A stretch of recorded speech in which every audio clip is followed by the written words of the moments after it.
Well, it's Thursday night, and I'm being consistent, meaning it's time for Pastor's Picks. Of course, we did it all football season. Love how that went down. But in basketball, we're going to do players and the teams. Let's start with the top 5 players right here in the Midlands, in my opinion. Number 1, it hasn't changed. P.J. Dozier. He is 6'6", 6'7", point guard, shooting guard. He can play the 3. Basically, you're talking about a kid that can play every single position on the basketball court. A kid with a high basketball IQ.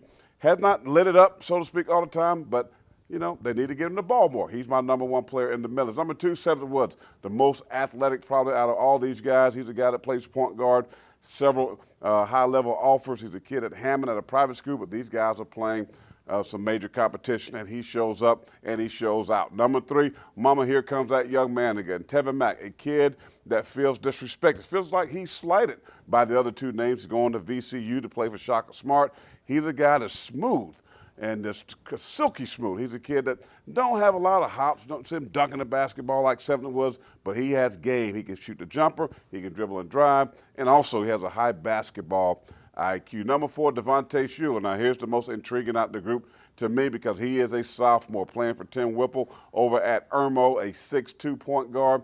A lot of folks like the Captain Kerry Richard and other basketball guys tells me that this guy has a tremendous upside. He will be sought after like a P.J. Dozier by the time he's a junior and a senior. And this guy, probably one that flies under the radar, Xavier McDaniel Jr. He's also over at Hammond. He's a guy that does it all. He's a guy that likes to rebound the basketball. He plays great defense. He'll get on the floor and scrap with you. He is a guy that I think is going to get a lot more high-level offers down the road. But early on this basketball season, he's a guy that I think has played really well. Let's go to our top 5 teams in the Midlands. And it has changed for me because with all the holiday tournaments, there's been some movement. Number 1, Dreer. They take over the number 1 spot. Remember, I had Hammond at that spot after they knocked out Spring Valley by 30. But we'll get to that in just a moment. But Dreer with Tevin Mack, he's doing it all. 37, 44, 48. I mean, he is scoring points, and he is a one-man band, and he gets it done. But they're my number 1 team. Number 2, AC Flora, and I stole this one from the Captain Kerry Rich. Not ashamed to say so. This is a team of defending 3A champions.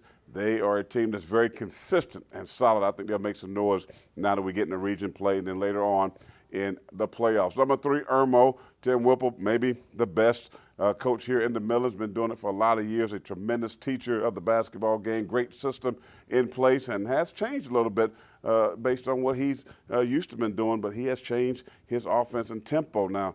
Tim Whipple is doing over at Irmo. Maybe that's because of Devontae Shuler. And number 4, Spring Valley. Now, here's a team that I don't quite understand yet with P.J. Dozier. They have a lot of athletic basketball players around him. But this team is struggling. I don't think they're playing enough team basketball, but we'll get to them later on down the road. But they hang in at number 4. Number 5, Hammond, been playing a tough schedule. And, of course, tomorrow night they'll play White Knoll, another top 4A school here in the Midlands. But they hang on at number 5. So, Hammond, you got to hold on tight, hold serve there because things could be getting a little tight right now with your schedule. But you should win the Skeezer. All right, there's my Pastor Picks for tonight in sports. Don't forget, overtime, we'll follow Watch Fox News at 10 with the captain and myself. We'll break it down even deeper. Well, that's going to do it for sports. We'll be back to wrap things up here in just a moment.